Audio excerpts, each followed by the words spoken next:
تقاته ولا تموتن إلا وأنتم مسلمون يا أيها الناس اتقوا ربكم الذي خلقكم من نفس واحدة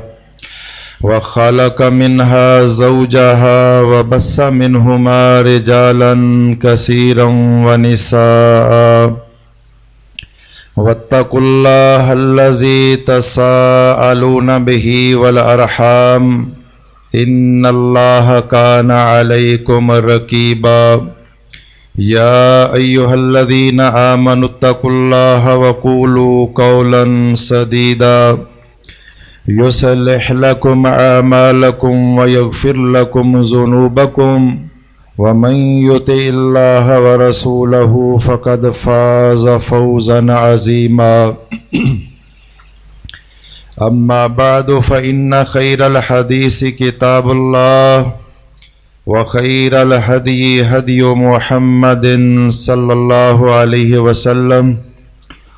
وشر الأمور محدثاتها وكل محدثة بدعة وكل بدعة ضلالة وكل ضلالة في النار أعوذ بالله السميع العليم من الشيطان الرجيم من همزه ونفخه ونفسه لقد نصركم الله في مواطن كثيرة ويوم حنين إذ أعجبتكم كثرتكم فلم تغن عنكم شيئا وضاقت عليكم الأرض بما رحبت ثم وليتم مدبرين ثم أنزل الله سكينته على رسوله وعلى المؤمنين وأنزل جنودا لم تروها وعذب الذين كفروا وذلك جزاء الكافرين۔ سورہ توبہ آیت نمبر 25 اور 26 کی تفسیر رواں دواں ہے، جس میں اللہ تبارک و تعالی نے غزوہ حنین کا تذکرہ فرمایا ہے۔ حنین کا غزوہ مکمل ہوا، مسلمانوں کو اللہ تعالی نے شاندار فتح عطا فرمائی، کافر بھاگنے پہ مجبور ہوئے، کچھ وادی اوتاس میں تھے، وہاں لڑائی ہوئی، اللہ نے فتح دی مومنوں مسلمانوں کو، اور باقی کافر جن کا سردار مالک بن عوف نصری تھا، ایک بہت بڑی تعداد بنو ثقیف کی، سب بھاگ کر طائف کے اندر پہنچ گئے۔ طائف میں ایک قلعہ تھا جس کے اندر جا کر وہ محفوظ ہو گئے۔ اب اوتاس سے فارغ ہونے کے بعد نبی کریم صلی اللہ علیہ وسلم نے طائف کا رخ فرمایا۔ وہ طائف جس کا قصہ مشہور ہے، جہاں نبی کریم صلی اللہ علیہ وسلم پر مکی زندگی میں ظلم ستم کے پہاڑ توڑے گئے تھے، آج اس طائف کی وادی کی طرف کئی سال بعد مدنی زندگی میں محمد الرسول اللہ صلی اللہ علیہ وآلہ وسلم ایک لشکر جرار لے کر اسی طائف کی وادی کے اندر جا رہے ہیں۔ لوگ سب قلعے کے اندر محفوظ ہیں، قلعے کا محاصرہ کر لیا گیا، گھیرا ڈال لیا گیا۔ لوگوں نے قلعے کے اندر بیٹھ کر سنگ باری شروع کی، چھوٹے چھوٹے پتھر بار پھینکنے شروع کیے اور تیروں کی بوچھاڑ کر دی۔ چنانچہ بعض صحابہ کرام زخمی ہوئے۔ حباب بن منذر رضی اللہ تعالی عنہ نے مشورہ دیا کہ اللہ کے رسول صلی اللہ علیہ وسلم ہمیں قلعے کے اتنا قریب قیام نہیں کرنا چاہیے،